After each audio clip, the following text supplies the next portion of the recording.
എന്താ ഉറങ്ങണമൊന്നുമില്ലേ രണ്ടാളും? ഈ കഥയാണോ വായിക്കണ്ടേ? നിനക്ക് വായിച്ചു കൊടുത്തോളൂ ഉണ്ണിക്ക്. ഏത് കഥയാ വേണ്ടേ? ഏത് കഥയാ വായിക്കണ്ടേ? ഏതാന്ന് വെച്ചിട്ടാ? അപ്പമരം കുറേ പ്രാവശ്യം വായിച്ചു തന്നിട്ടില്ലല്ലേ അമ്മ?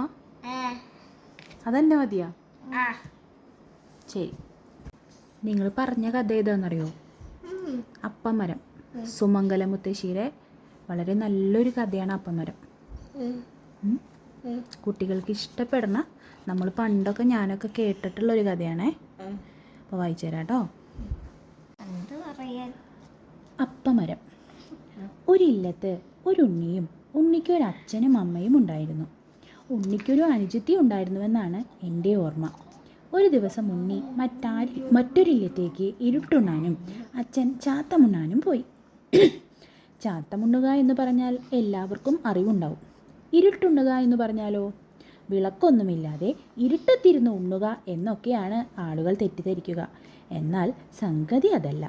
വിധവകളായ അന്തർജനങ്ങൾക്ക് വൃശ്ചികമാസം 1-ാം തീയതി മുതൽ ഒരു മാസക്കാലത്തേക്ക് അത്താഴമുണ്ണാൻ പാടില്ലെന്നൊരു വ്രതമുണ്ട്. വൃശ്ചികമാസം കഴിഞ്ഞ് ധനു 1-ാം തീയതി ഒരു ഉണ്ണിയെ കാൽകഴുകി ചൂട്ടി കാരോലപ്പവും ദക്ഷിണയും കൊടുക്കും. അതിനെയാണ് ഇരുട്ടൂട്ട് എന്ന് പറയുക. നമ്മുടെ ഉണ്ണി പോയത് ഇരുട്ടുണ്ണാനാണ്. ചാത്തവും ഇരുട്ടൂണും കഴിഞ്ഞ് ഉണ്ണിക്ക് ഒരപ്പവും അച്ഛനൊരടയും കിട്ടി. അവർ സ്വന്തം ഇല്ലത്തേക്ക് മടങ്ങുകയാണ്. അപ്പോൾ ഉണ്ണിക്കൊരു ബുദ്ധി തോന്നി. അച്ഛാ അച്ഛാ, നമുക്ക് അട മുറിച്ച് തിന്ന് അപ്പം കുഴിച്ചിട്ട് നോക്കുക. അപ്പമരമുണ്ടായാൽ പിന്നെ ബുദ്ധിമുട്ടില്ല, എന്ന് അപ്പം തിന്നാലോ? അച്ഛൻ സമ്മതിച്ചു. അപ്പം മണ്ണിൽ കുഴിച്ചിട്ടാൽ കേടുവന്നു പോവുകയുള്ളൂ, അപ്പമരം ഉണ്ടാവുകയില്ല എന്നും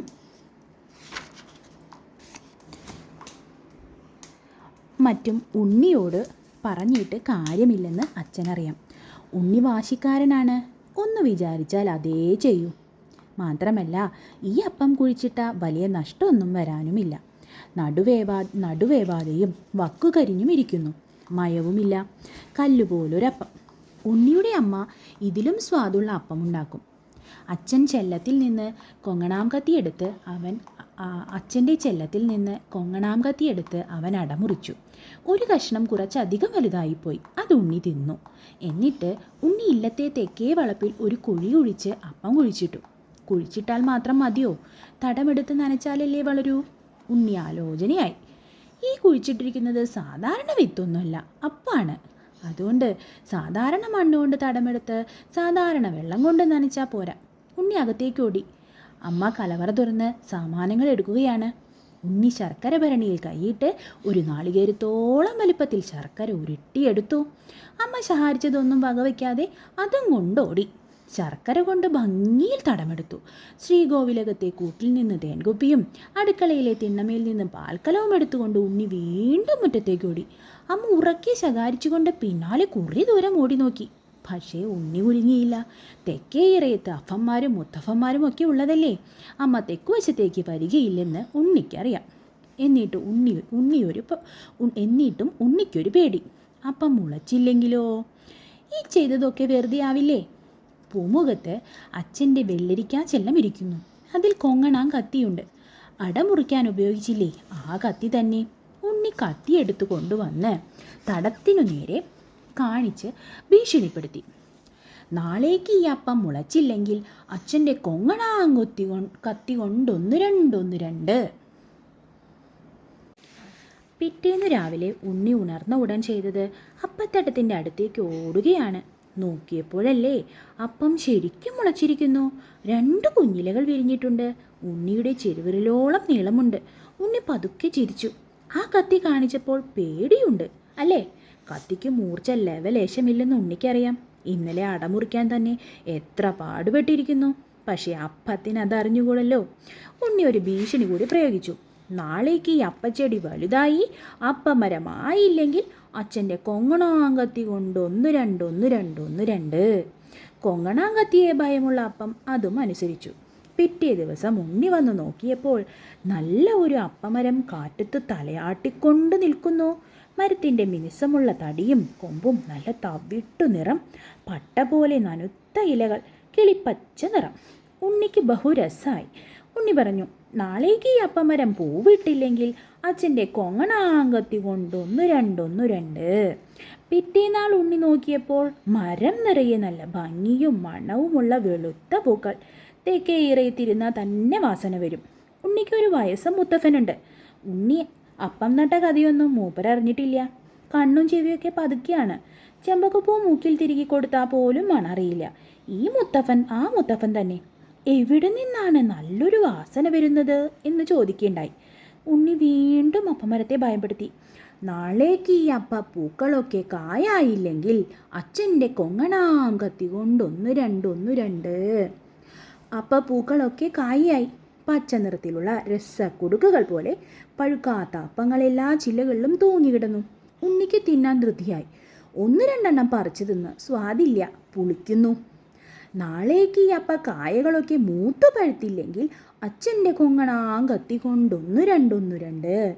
ഇത്രയുമെല്ലാം അനുസരിച്ചതുകൊണ്ട് ഇനിയും അനുസരിക്കാതെയല്ലാതെ അപ്പത്തിന് എന്തു നിവർത്തി? പിറ്റേ ദിവസത്തേക്ക് അപ്പങ്ങൾ മൂത്ത് പഴുത്ത് തിന്നാൻ പാകത്തിലായി. മിനുമിനുത്തുരുണ്ട് മധുരമുള്ള അപ്പങ്ങൾ. ഉണ്ണി അപ്പമരത്തിന്മേൽ കയറി അപ്പം പറിച്ചു തിന്നാൻ തുടങ്ങി. ഉണ്ണാൻ പോലും താഴത്തിറങ്ങിയില്ല. എന്തിനാണ് ഉണ്ണുന്നത്?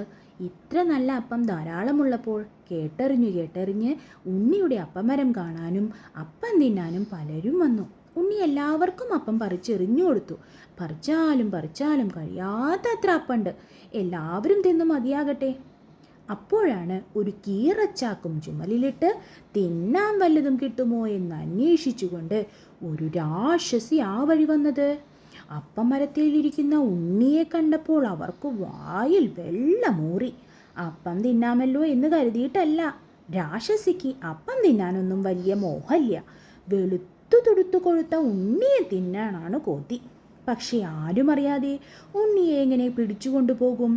അവൾ ഒരു സൂത്രം കണ്ടുപിടിച്ചു. അപ്പമരത്തിൻ്റെ ചുവട്ടിൽ ചെന്ന് നിന്ന് മേൽപോട്ട് നോക്കി. ശബ്ദം കഴിയുന്നിടത്തോളം മയപ്പെടുത്തി വിളിച്ചു ചോദിച്ചു, ഉണ്ണി, ഒരപ്പം എനിക്കും ഇട്ടുതരുമോ? വിശന്നീട്ടു വയ്യ. ഉണ്ണി ചുവട്ടിലേക്ക് നോക്കി.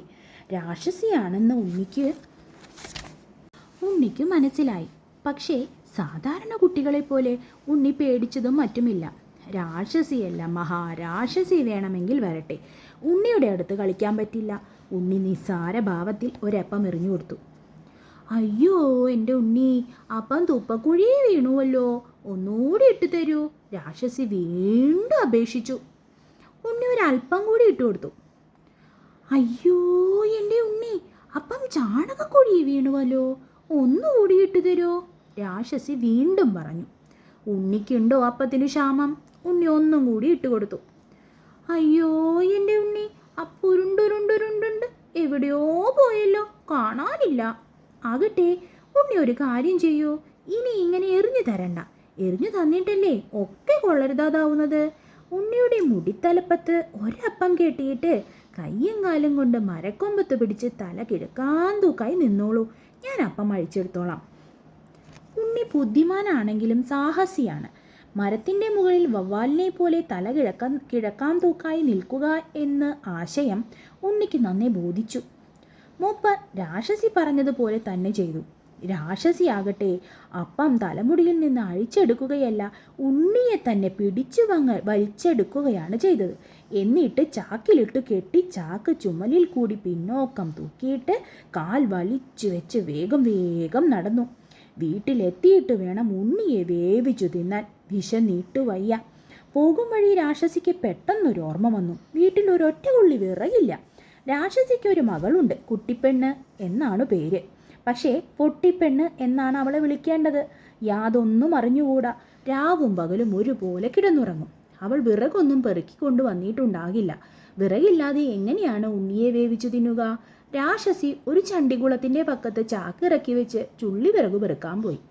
ചാക്ക് അങ്ങിങ്ങായി കീറിയിട്ടുള്ളത് ഉണ്ണി ചാക്കിൽ കടന്ന ഉടനെ തന്നെ കണ്ടുപിടിച്ചിരുന്നു. അപ്പോൾ മുതൽ ഉണ്ണി വിരലുകൾ കുത്തിക്കടത്തി കീറൽ വലുതാക്കി പോന്നു. രാക്ഷസി ചാക്ക് വെച്ചു പോയപ്പോൾ ഉണ്ണി വേഗം കീറൽ വലുതാക്കി ചാക്കിന് പുറത്തു ചാടി. പക്ഷേ രാക്ഷസി വന്ന് ചാക്കെടുത്തു പൊക്കുമ്പോൾ അതിൽ ഉണ്ണിയില്ലെന്നറിയുമല്ലോ. അതറിഞ്ഞാൽ കുഴപ്പമല്ലേ? അതിലെന്തെങ്കിലും നിറച്ചു വയ്ക്കണമെന്ന് ഉണ്ണി നിശ്ചയിച്ചു. ചണ്ടിക്കുളത്തിലിറങ്ങി കുറേ നീർച്ചണ്ടി വലിച്ചെടുത്ത് ചാക്കിലിട്ടു. കുളത്തിൻ്റെ വക്കത്ത് ഒരു പഴയ വേലിയുടെ ബാക്കിയായി കുറേ ഇല്ലിമുള്ള് കിടന്നിരുന്നു. അതും പെറുക്കിയെടുത്ത് ചാക്കിൽ നിറച്ചു. ചാക്ക് പഴയ പോലെ കെട്ടി. എന്നിട്ട് ഒരോട്ടത്തിന് ഇല്ലത്തെത്തി. അപ്പമരത്തുമേൽ കരയിരിപ്പായി. കുറേ ചുള്ളിവിറക് പെറുക്കി കെട്ടാക്കി കയ്യിൽ പിടിച്ച് രാക്ഷസി മടങ്ങി വന്നു. ചാക്കെടുത്തു പോക്കി. വല്ലാത്ത കന്നം. ചുമലിൽ കൂടി തൂക്കിയിടാൻ വയ്യ. നനഞ്ഞ നീർച്ചണ്ടിയല്ലേ. പക്ഷേ അതും രാക്ഷസിക്ക് അറിഞ്ഞുകൂടല്ലോ. ഉണ്ണിക്ക് പെട്ടെന്ന് കനം കൂടിയതെങ്ങനെയാണെന്ന് ആലോചിച്ചുകൊണ്ട് അവൾ ചാക്കെടുത്ത് തലയിൽ വെച്ചു. അപ്പോൾ രാക്ഷസിയുടെ തലയിലും മുഖത്തും കൂടി നനഞ്ഞ നീർച്ചണ്ടിയുടെ വെള്ളം ഒഴുകി വീണു തുടങ്ങി. രാക്ഷസിക്ക് ദേഷ്യം വന്നു. തന്നെ ദ്രോഹിക്കാൻ വേണ്ടി ഉണ്ണി മൂത്രമൊഴിക്കുകയായിരിക്കും. ഉണ്ണി ഉണ്ണി എൻ്റെ തലയിലേക്ക് മൂത്രമൊഴിച്ചാണ്ടല്ലോ, ഞാൻ കാണിച്ചു തരാം എന്നവർ ഭീഷണിപ്പെടുത്തി. ചാക്കിനകത്തു നിന്ന് അനക്കമില്ല. അപ്പോഴേക്കും ഒരു അല്ലിമുള്ള് ചാക്കിൻ്റെ കീറലിനടിയിൽ കൂടി അവളുടെ തലയിൽ തെറിച്ചു. അവൾ വീണ്ടും അലറി, ഉണ്ണി ഉണ്ണി എൻ്റെ തലയിൽ നഖം കൊണ്ട് കുത്തിയാണ്ടല്ലോ, ഞാൻ കാണിച്ചു തരാം. എന്നിട്ടും വീഴുന്നതിനും മുള്ളു തറയ്ക്കുന്നതിനും കുറവുണ്ടായില്ല. ആകട്ടെ വീട്ടിലെത്തുമ്പോഴേക്കോളം ക്ഷമിക്കുക തന്നെ എന്ന് രാക്ഷസി നിശ്ചയിച്ചു. വീട്ടിലെത്തിയാൽ പിന്നെ ഉണ്ണിയുടെ വിക്രമം ഇത്രയും ഉണ്ടാവുമെന്നറിയാലോ. വെട്ടിനുറുക്കി വേവിച്ച് തിന്നും, അത്ര തന്നെ. വീട്ടിലെത്തി ചാക്കുകെട്ട് അഴിച്ചു നോക്കിയപ്പോൾ രാക്ഷസിയുടെ മുഖം കാണേണ്ടതായിരുന്നു. ചാക്കിൽ ഉണ്ണിയുമില്ല, പെണ്ണുമില്ല. കുറേ നീർച്ചണ്ടിയും ഇല്ലിമുള്ളും മാത്രം. ഇതിലും വലിയൊരു അപമാനം രാക്ഷസിക്ക് ഉണ്ടായിട്ടില്ല. വിരലോളം പോന്ന ഒരു മനുഷ്യക്കുട്ടിയല്ലേ തോൽപ്പിച്ചത്. രാക്ഷസി ഉടൻ തന്നെ ഉണ്ണിയെ അന്വേഷിച്ചോടി. ഉണ്ണിയുടെ ഇല്ലത്തെ വളപ്പിലേക്ക് വേലി കവച്ച് ചാടിക്കടന്ന് അപ്പമരത്തിൻ്റെ ചുവട്ടിലെത്തി. ഉണ്ണി രാക്ഷസിയെ കണ്ടില്ല. മൂപ്പർ ഒരപ്പം പൊട്ടിച്ച് പതുക്കെ തിന്നുകൊണ്ട് എന്തോ മനോരാജ്യം വിചാരിക്കുകയാണ്. രാക്ഷസി അപ്പമരത്തിൻ്റെ കൊമ്പ് പിടിച്ച് താഴ്ത്തി ഉണ്ണിയെ വലിച്ചെടുത്ത് ചാക്കിൽ കെട്ടി ചാക്ക് ചുമലിൽ കൂടി പിന്നോക്കം തൂക്കിയിട്ടു. എന്നിട്ട് കാല് വലിച്ചു വലിച്ച് വേഗം നടന്നു. ചാക്ക് വഴിയിൽ എവിടെയും ഇറക്കി വെക്കാതെ അവൾ നേരെ വീട്ടിലെത്തി. കുട്ടിപ്പെണ്ണ് കിടന്നുറങ്ങുകയാണ്. രാക്ഷസി അവളെ വിളിച്ചുണർത്തി പറഞ്ഞു, എടി നോക്ക്, നീ ഉണ്ണിയെ വെട്ടിക്കൊന്ന് ഒരു കിണ്ടി ചോര കാല് മുഖം കഴുകാനും ഒരു കിണ്ടി ചോര കുടിക്കാനും എടുത്തു വെച്ച് മാംസം നല്ലവണ്ണം അരിഞ്ഞ് വേവിച്ചു വെക്കി. ഞാനൊന്ന് എണ്ണ തേച്ച് കുളിച്ചിട്ട് വരാം. കുട്ടിപ്പെണ്ണിന് ഉറക്കം നല്ലവണ്ണം തെളിഞ്ഞിട്ടില്ല. അമ്മ ഊണിൻ്റെ കാര്യം എന്തോ പറയുമെന്ന് മാത്രം മനസ്സിലായി. എന്തെങ്കിലും ആകട്ടെ, അവൾ മൂളി. രാക്ഷസി എണ്ണക്കിണ്ണവും വാഗപ്പൊതിയും വെള്ളിലെ താളിയും വാട്ടിയതുമൊക്കെ എടുത്ത് കുളത്തിലേക്ക് പോയി. ഉണ്ണി ഉണ്ണി എൻ്റെ മടിയിൽ തലവെച്ച് കിടക്കൂ, ഞാൻ വെട്ടട്ടെ, കുട്ടിപ്പെണ്ണ് പറഞ്ഞു. ആട്ടെ, ഞാൻ കിടന്നോളാം, കുറച്ച് കഴിക്കട്ടെ, നേരെ അത്രയല്ല ആയിട്ടുള്ളൂ. കുട്ടിപ്പെണ്ണ് വേണമെങ്കിൽ കുറച്ചുകൂടി ഉറങ്ങിക്കോളൂ, അമ്മ വിളിച്ചു വരാറാവുമ്പോഴേക്കും ഞാൻ വിളിക്കാം, ഉണ്ണി പറഞ്ഞു. ഉറക്കമെന്നു കേട്ടാൽ മതി. കുട്ടിപ്പെണ്ണിന് പിന്നെ മാറ്റം ഒന്നും വേണ്ട. എന്നാൽ ഞാൻ കുറച്ചുകൂടി ഉറങ്ങട്ടെ ഉണ്ണി, എന്നെ വിളിക്കണേ. അവൾ ഉടൻ തന്നെ നിലത്ത് കിടന്നു ഉറക്കം പിടിച്ചു. ഉറക്കത്തിൽ അവൾ തല ചറപറ ചൊറിഞ്ഞുകൊണ്ട് തിരിഞ്ഞു കിടന്നു. അപ്പോൾ ഉണ്ണി മധുരസ്വരത്തിൽ ചോദിച്ചു, കുട്ടിപ്പെണ്ണേ, ഞാൻ നിന്റെ തലയിൽ പേൻ നോക്കി തരണോ? കുട്ടിപ്പെണ്ണ് ഉറക്കപ്പിച്ചിൽ മൂളി. ഓലക്കിടയിൽ തിരികിയിട്ടുള്ള വെട്ടുകത്തിയെടുത്ത് തലമുടി വങ്ങുകുഞ്ഞുകൊണ്ട് ഉണ്ണി കുട്ടിപ്പെണ്ണിൻ്റെ തലയിലെ പേൻ നോക്കി തുടങ്ങി. ആ സുഖത്തിൽ അവൾ നല്ലവണ്ണം ഉറങ്ങി. ഉടൻ തന്നെ ഉണ്ണി വെട്ടുകത്തിയെടുത്ത് കുട്ടിപ്പെണ്ണിനെ വെട്ടി രാക്ഷസി കുളിക്കാൻ പോകുമ്പോൾ പറഞ്ഞിരുന്നത് പോലെ ഒരു കിണ്ടിച്ചോര കാലുമുഖം കഴുകാനും ഒരു കിണ്ടിച്ചോര കുടിക്കാനും എടുത്തു വെച്ചു. മാംസം നല്ലവണ്ണം അരിഞ്ഞു വേവിച്ചു വെച്ചു. എന്നിട്ട് തട്ടുംപുറത്ത് കയറി ഒളിച്ചിരുന്നു. രാക്ഷസി സുഖമായി എണ്ണ തേച്ച് കുളിച്ചു. കുളക്കടവിൽ മറ്റു രാക്ഷസിമാരുമായി സംസാരിച്ചു നിന്നതുകൊണ്ട് നേരം പോയതറിഞ്ഞില്ല. കുളി കഴിഞ്ഞപ്പോഴേക്കും കലശലായ വിശപ്പ്. വേഗം വീട്ടിലെത്തിയപ്പോൾ പറഞ്ഞേൽപ്പിച്ചിരുന്നത് പോലെ ഇറയത്ത് ഒരു കിണ്ടി ചോര കാലും മുഖവും കഴുകാൻ എടുത്തു വച്ചിരിക്കുന്നു. കാലും മുഖവും കഴുകി അകത്തു കടന്നപ്പോൾ എല്ലാം തയ്യാറായിട്ടുണ്ട്. ഇലയും പലകയും ഇട്ടുവെച്ചിരിക്കുന്നു. അടുത്തു തന്നെ കുടിക്കാൻ ഒരു കിണ്ടി ചോരയും. രാക്ഷസി ആർത്തിയോടെ ചോര പകുതി കുടിച്ചു. പകുതി കുട്ടിപ്പെണ്ണിന് കൊടുക്കാൻ വെച്ചു. എന്നിട്ട് മാംസം തിന്നു തുടങ്ങി. ഉണ്ണിയുടെ മാംസത്തിന് എന്തൊരു സ്വാദാണ്! എന്നാൽ ഇതൊക്കെ ഒരുക്കി വെച്ചിട്ട് കുട്ടിപ്പെണ്ണ് എവിടെ പോയി കിടക്കുകയാണാവോ? മന്തിക്ക് എപ്പോഴും ഉറക്കേയുള്ളൂ എന്നൊക്കെ വിചാരിച്ച് രാക്ഷസി ഉറക്കെ വിളിച്ചു നോക്കി. കുട്ടിപ്പെണ്ണേ, ഉണ്ണിയെ തിന്നാൻ വാ. അതിന് മറുപടിയായി തട്ടിൻപുറത്തു നിന്ന് ഒരു ശബ്ദം കേട്ടു.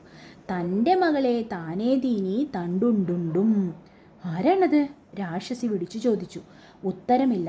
ശബ്ദം കേട്ടുവെന്ന് തോന്നിയതായിരിക്കുമെന്ന് കരുതി രാക്ഷസി വീണ്ടും തിന്നു തുടങ്ങി.